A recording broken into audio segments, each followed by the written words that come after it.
की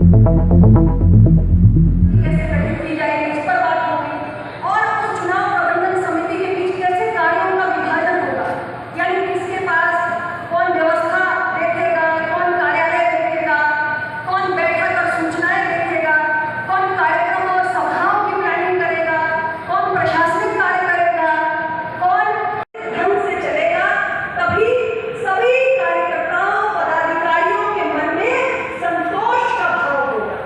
और जब सबके मन में संतोष का भाव होगा तभी हम एक साथ मिलकर जो एक कलेक्टिव सामूहिक एफर्ट हम डालना चाहते हैं, सामूहिक प्रयास हम करना चाहते हैं अपने पार्टी के बड़े लक्ष्य को प्राप्त करने के लिए, वो करने में हम सब सिद्धांतों को, पार्टी के विचार को, पार्टी के संघर्ष को, पार्टी के नियम कायदे कानून को, पार्टी की परंपराओं को, ये सब कुछ हम एक परिवार की तरह अगली पीढ़ी को, जिनके हाथों में अब पार्टी की बागडोर आने वाली है, उनको धीरे धीरे धीरे हम देने का काम करते हैं।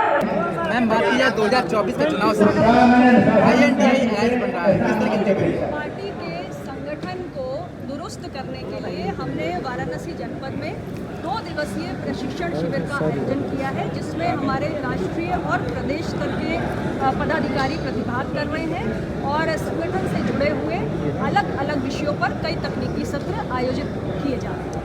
मैम, बात की जाए 2024 के चुनाव सामने हैं, INDI अलायंस बन रहा है, आप किस तरीके से देखते हैं? आप NDA में शामिल हैं?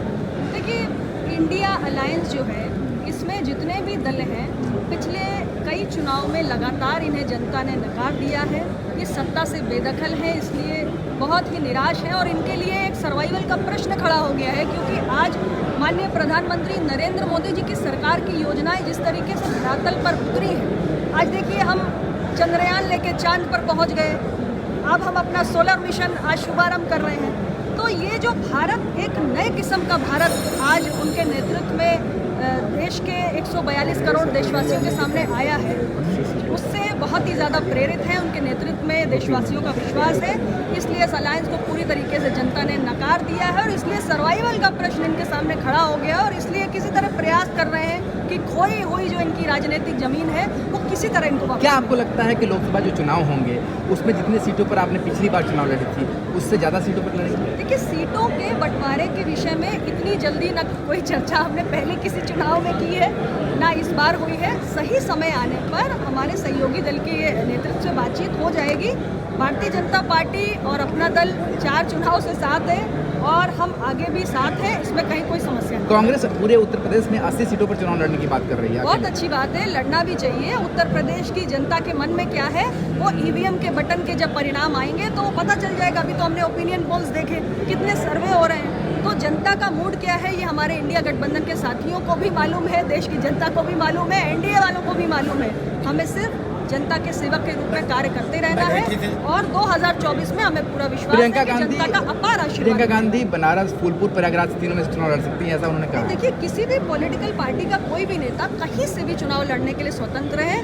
उत्तर प्रदेश में कोई भी आकर चुनाव लड़े, सबको स्वतंत्रता है और हम सबका स्वागत करते हैं।